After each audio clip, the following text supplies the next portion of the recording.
प्रत्येक दिन उनकी यूनिफॉर्म पर प्रेस की जाती है।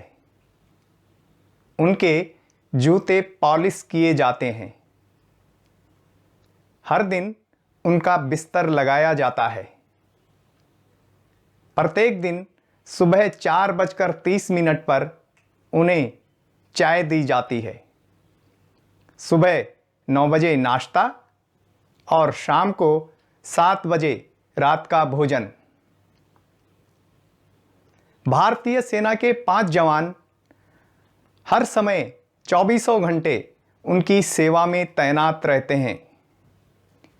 आप लोगों को लग रहा होगा कि यह तो सामान्य सी बात है, लेकिन जब आपको पता चलेगा कि वे अब इस दुनिया में नहीं हैं तो चौंक जाएंगे। आज से 59 साल पहले 1962 में भारत और चीन के युद्ध के दौरान उन्होंने देश के लिए अपने प्राण न्यौछावर कर दिए थे। आप सही समझे, हम बात कर रहे हैं अमर बलिदानी राइफलमैन जसवंत सिंह रावत की, जो अब सेना और आम लोगों के बीच बाबा जसवंत सिंह रावत के नाम से पूज्यनीय हैं। तो घसेरी में आज हम बात करेंगे बाबा जसवंत सिंह रावत की, और मैं धर्मेंद्र पंत उत्तराखंड के इस लोकप्रिय यूट्यूब चैनल में और उसके आज के इस एपिसोड में आप सभी का स्वागत करता हूं। वह 19 अगस्त 1941 का दिन था। पौड़ी गढ़वाल जिले के बीरोंखाल ब्लॉक के बाड़ियों गांव में श्री गुमान सिंह रावत और श्रीमती लीला देवी रावत के घर एक बेटे ने जन्म लिया। नाम रखा गया जसवंत सिंह। समय के साथ गबरू जवान बन गए जसवंत सिंह। जिस दिन जसवंत सिंह अपना 19वां जन्मदिन मना रहे थे, उसी दिन वह गढ़वाल राइफल्स में भर्ती हो गए। उन्होंने 14 सितंबर 1961 को ट्रेनिंग पूरी की। इस बीच चीन लद्दाख और अरुणाचल प्रदेश पर कब्जा करने के कुत्सित इरादों के साथ आगे बढ़ने लगा। उसने हिंदी चीनी भाई भाई के नारे को धत्ता बताकर अक्टूबर 1962 में हमला भी कर दिया। राइफलमैन जसवंत सिंह चौथी गढ़वाल राइफल्स में थे, जो अरुणाचल प्रदेश में तैनात थी।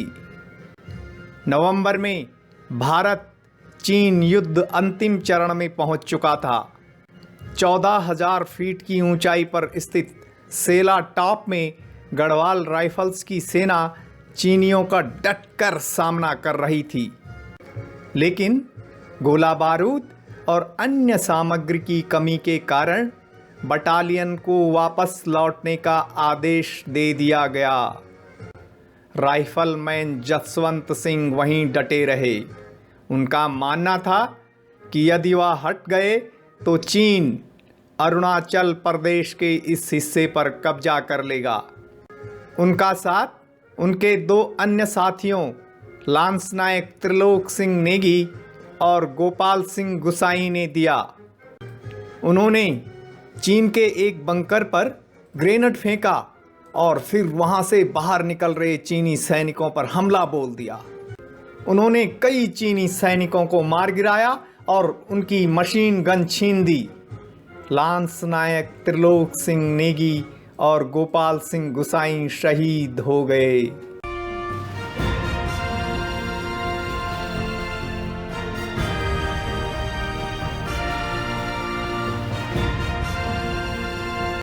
अब भारत की तरफ से गढ़वाल राइफल्स की डेल्टा कंपनी के अकेले जवान जसवंत सिंह लड़ रहे थे और दूसरी तरफ थे 300 से अधिक चीनी सैनिक। जसवंत सिंह के पास लाइट मशीन गन थी, लेकिन वह चीनियों से मीडियम मशीन गन छीन कर लेकर आ गए थे। उन्होंने उनका मुंह चीनी सैनिकों की तरफ मोड़ दिया। उन्होंने 3 स्थानों पर मशीन गन और टैंक रखे थे ताकि चीनी सेना यह समझे कि भारतीय सैनिक बड़ी संख्या में वहां मौजूद हैं। वह बारी बारी से हर स्थान से मशीन गन चलाते। अकेले जसवंत सिंह ने 72 घंटे तक चौकी संभाले रखी और इस बीच 300 चीनी सैनिकों को मार गिराया। कहते हैं कि 2 स्थानीय लड़कियों नूरा और सेला ने भी उनके खाने पीने की व्यवस्था की थी, लेकिन उनके लिए राशन पहुंचाने वाले व्यक्ति को चीनी सैनिकों ने पकड़ दिया और उसने बता दिया कि भारतीय सेना वापस लौट चुकी है। पिछले 4 दिनों से केवल एक सैनिक उनके छक्के छुड़ा रहा है। चीनी कमांडर आग बबूला हो गया। इस बीच जसवंत सिंह भी घायल हो गए थे।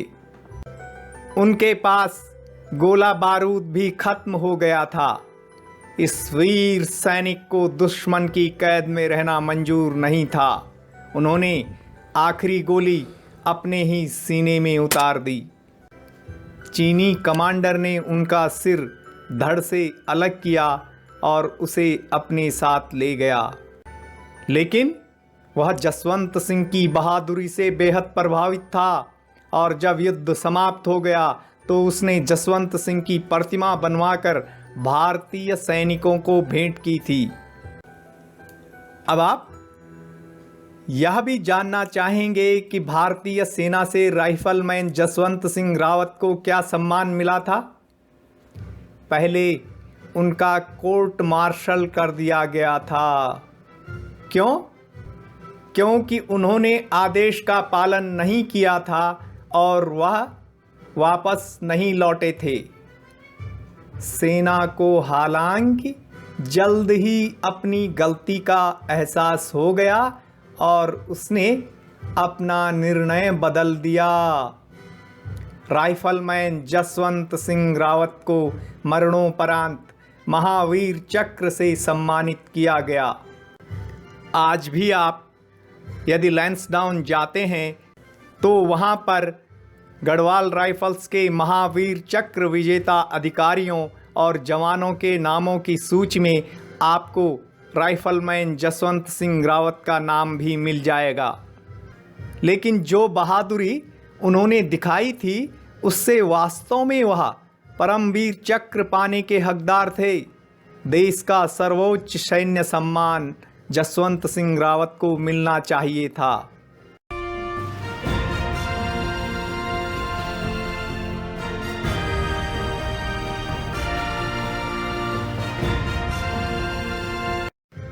राइफलमैन जसवंत सिंह रावत की कहानी यहीं पर समाप्त नहीं हुई।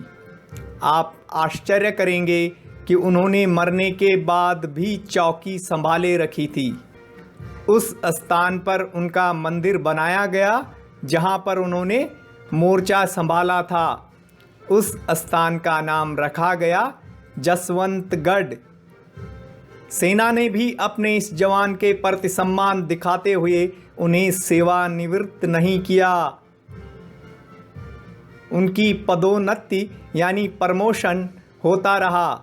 वे बाद में कैप्टन, मेजर और मेजर जनरल तक बने। उनको बाकायदा वेतन और छुट्टी दी जाती थी। उनके परिवार वाले जब ज़रूरत होती उनकी तरफ से छुट्टी का आवेदन करते। सेना के जवान उनका चित्र पूरे सैनिक सम्मान के साथ उनके उत्तराखंड स्थित गांव में ले जाते और छुट्टी समाप्त होने पर वापस ले आते। उन्हें बाबा जसवंत सिंह रावत के नाम से जाना जाता है। जो भी सैनिक, अधिकारी या आम व्यक्ति अरुणाचल प्रदेश स्थित उनके मंदिर के पास से गुजरता है, उन्हें नमन करके ही आगे बढ़ता है। कहते हैं कि एक सैन्य अधिकारी ने एक बार इसकी अवहेलना की तो उनकी गाड़ी आगे दुर्घटनाग्रस्त हो गई, जिससे उनकी जान चली गई थी। कहते हैं कि यदि किसी सैनिक की रात में ड्यूटी करते समय आँख लग जाती है तो बाबा जसवंत सिंह उन्हें जगाने के लिए पहुंच जाते हैं। आज भी बाबा जसवंत सिंह रावत के नाम के आगे स्वर्गीय नहीं लगाया जाता है। वे अजर अमर हैं। ऐसे वीर जवान को कोटि कोटि नमन। उन्हें भारतीय इतिहास में वैसा ही दर्जा मिलना चाहिए जैसे शहीद भगत सिंह और चंद्रशेखर आज़ाद को मिला है। वह किसी दूसरे देश में होते तो शायद अब तक उन पर दसियों फिल्म बन जाती, लेकिन जसवंत सिंह रावत पर अभी तक केवल एक फिल्म बनी है और वह भी बहुत बाद में बनी। पाठ्य पुस्तकों में उनकी वीरता की चर्चा होनी चाहिए थी। उम्मीद है कि सरकारें देर से ही सही इस पर गंभीरता से विचार विमर्श करके उचित निर्णय लेंगे। बाबा जसवंत सिंह रावत को कोटि कोटि नमन।